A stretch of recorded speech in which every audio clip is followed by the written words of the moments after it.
Dadık Doyala Султан, Машоу. Ассаламу алейкум всем. Вот я хочу сегодня рассказать про вот этот инструмент. Наведи на кейс. На чем стоит? Да, это какая-то серьезная вещь, походу. Инструмент заказной, то есть заказывал его я.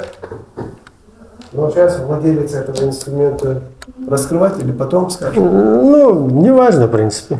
Владелец этого инструмента является Тимур Исаев. В общем, кейс тоже заказной. Это заказная гитара. Вот.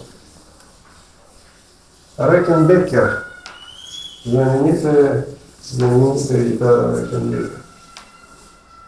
У меня все мы в свое время видели, что вот двухгрифные гитары, и в свое время я, сколько сейчас, наверное, лет 5 прошло, наверное, я решил заказать вот эту гитару.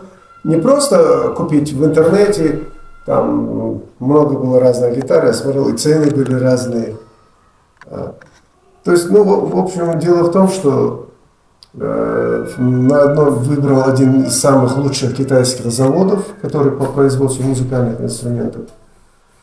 И начал у него заказывать вот эту гитару. Они вначале у них, вообще эти гитары как делать? Здесь 12-струнка наверху, внизу была соло-гитара, да, но это традиционно, да, то есть гибсоны делали.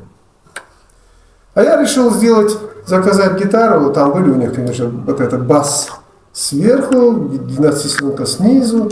Но я решил заказать именно бас-гитару и 12-струнку. Для чего? Для того, чтобы вот эта бас-гитара, вообще это как бы студийный, я думал. То есть, или на сцене, если он стоит на стойке, когда надо, подходишь, играешь на ней. То есть подошел. Сейчас она расстроена, понятно. И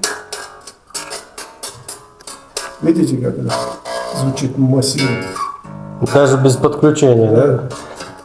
Вопрос в том, что весь процесс изготовления я отслеживал, они мне присылали прямо по пунктам. Если так рассказать, в целом гитара, значит, выполнена из вот это красное дерево. В общем, грифы и корпус сам красное дерево. Я имею в виду сама основа.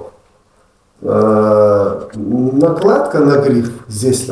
А гриф, кстати, еще, да, это идет как бы, сейчас я вот точно не помню, но, по-моему, сквозной. По-моему, точно не могу сказать. Но и вопрос в том, что, видишь, здесь крепления сзади нет. Сзади нет крепления. Она довольно-таки приличный вес у него. Красное дерево, оно не может легким быть. Оказывается, все, кто раньше языка, у кого они не были, у них гитары с липовым корпусом. Липа — это очень мягкий инструмент, они легкие. Я не хотел такой инструмент. Я решил заказать, чтобы оно вообще, как у всех рок-музыкантов, звучало конкретно. Выбирался материал: черное дерево накладка, натуральное черное дерево накладка. Порожек я выбирал костяные вот здесь установлены порожки. Бас-гитара активная электроника, то есть активная, это значит вставляется сюда батарейка, вот батарейка, вот она, сейчас там нету, Кронос, да, 9-вольтовая, а 12-струнка пассивная. И у каждой гитары как бы, да, свои входа. То есть вот бас-гитара здесь, гитара здесь. Я помню, как-то я решил проверить, и эту гитару включил сюда, кабель, да, играю, гитара звучит, бас как-то далеко, думаю, что такое? Оказывается, забыл, что у каждого свое гнездо. А потом очень трудно мне было с этими людьми вести переговоры, китайский же я не знал, на английском переводы. В плане вот этих, что кость должна быть, что костяной порожек, она звонко звучит, да, костяные порожки, что вот это вставки это натуральный перламутр, то есть не искусственный там заменитель чего-то. Лучшее дерево, черное дерево, лучший кусок красного дерева. Ну, то есть они мне показывали. Нет, там, значит, так, вопрос в том, что корпус был набран из трех или из двух кусков, сейчас я точно не помню. Это гриф, ну как делать, вклеенный, как гипсонов вклеенный.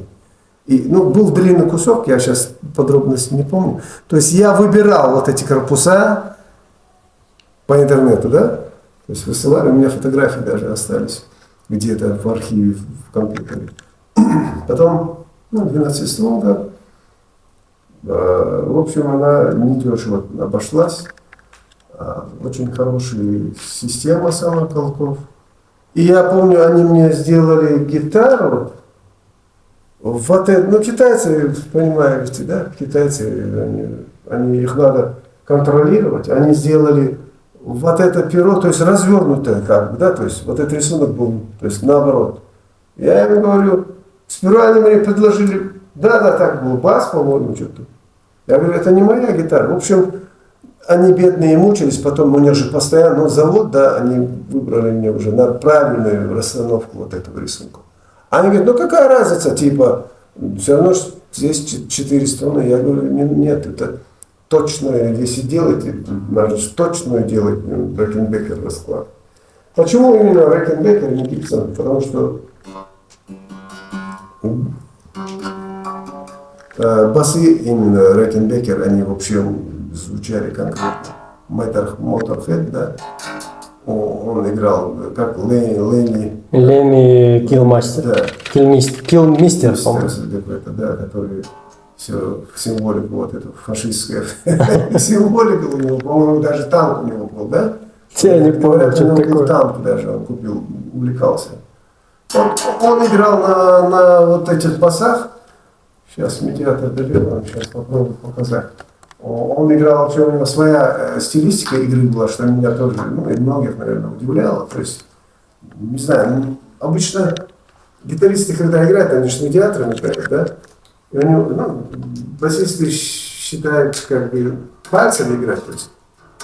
А его игра была не просто как бы, да, там, медиатор, там, по ноту. А он играл аккордом. Сейчас.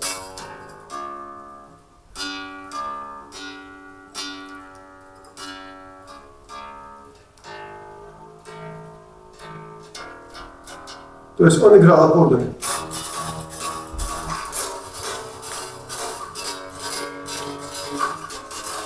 То есть такая стилистика игры была. Но он лидер. И вот надо было заказать кейс с ним. То есть сам кейс, я помню, тогда я заплатил за него где-то, наверное, долларов 200, под $300 только за один кейс. Гитара довольно-таки недешево пошла. Здесь, видите, перламутровые вот эти. Ну, есть свои железные, я просто заменил эти бабышки на перламутровые, так красиво, лучше смотрится. Но одно время я хотел ее чуть-чуть более усовершенствовать, да. Послал мастеру, включил он маршал и начал.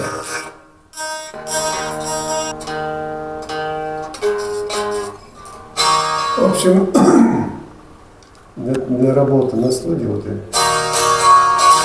и я послал одному мастеру, говорю, мне надо немножко, я вот хотел его переделать, а он говорит, а что там?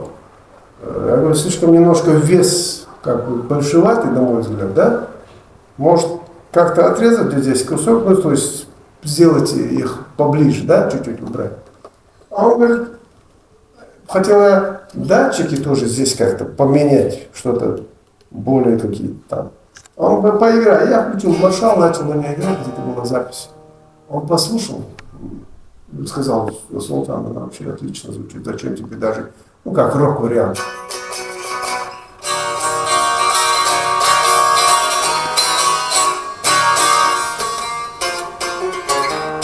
Видите, как громко звучит? Да, громко звучит. Если каждого из нас На земле такое место, где все беды и печали из души уходят прочь. Видишь, как хорошо она звучит. Или вот, допустим.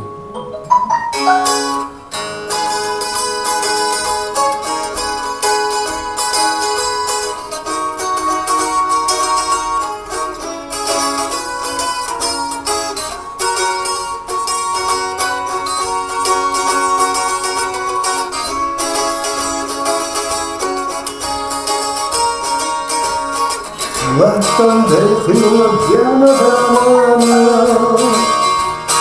и чего штырит элюдаймо. Мама своя слушала там сама, кабана элюду надаймо. А я не остыла, как дэнажам.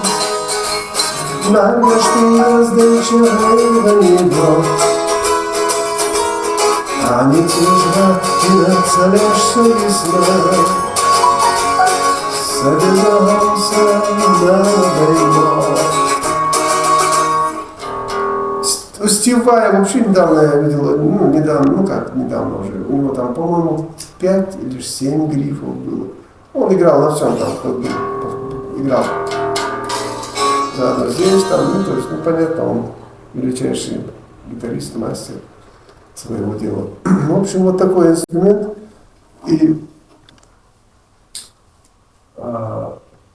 здесь, я не знаю, даже если в России поискать, именно вот, то есть, вот этот инструмент сделан на заказ, все, я его сам доводил, понятно, да, то есть, хотя он изначально, когда пришел, он, в принципе, был так, просто я настраивал здесь, чуть-чуть опускал машинку, вот это. Здесь, капитальный, хороший инструмент.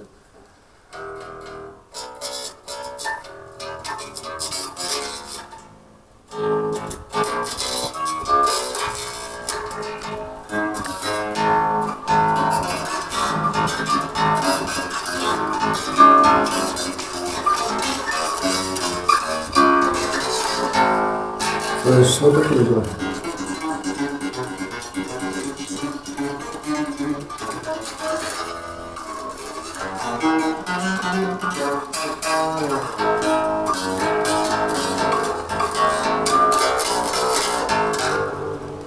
Ну, смотрится, конечно, вообще шикарно. Он звучит, понимаешь? И звучит шикарно. Смотри, у тебя он уже, наверное, больше года, да? Второй год, да? Ну да. Как ты его приобрел? А он, И на нем, в принципе, никто не играл. видишь? Чуть-чуть высит. Понятно, я его и не настраивал. В общем, вот такой шикарнейший инструмент.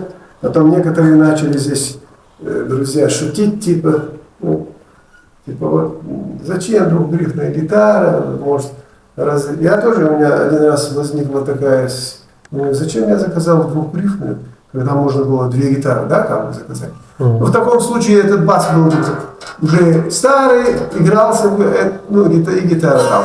А так, если на сцене работать, установить на стойку. Да, да. И спокойно можно работать. В общем, инструмент единственный в экземпляре, тем более в Чечне у нас как? У нас даже те, кто имеет, можно, наверное, по пальцам пересчитать людей, у кого есть там заказной инструмент. Это американская компания Rickenbacker, да? То есть вот, все сделано по технологии, как вот, активная американская активная электроника здесь стоит, все фирменное. Единственное, собирали ее, конечно, на заводе, на одном из лучших заводов в Китае. У меня работает, закончил МГУ, мой двоюродный брат, он работает в Китае, связанный с торговлей. Я его попросил, говорю, можешь купить гитару? Он говорит, зачем? Лучше сам закажи, ты же легче с ними будешь общаться. Но я говорю, я же не знаю китайский. Ну что там, как знать. Очень красивый инструмент, черный вид, все. Так что поздравляю, Тимур. ДРС, да? Она, конечно, продал я ее уже не могу, ну, так сказать, много гитар. И за ними нужно ухаживать, за ними надо смотреть свое время, протирать, чистить. В общем, нормально. Сейчас уже время, наше время подходит к занятиям.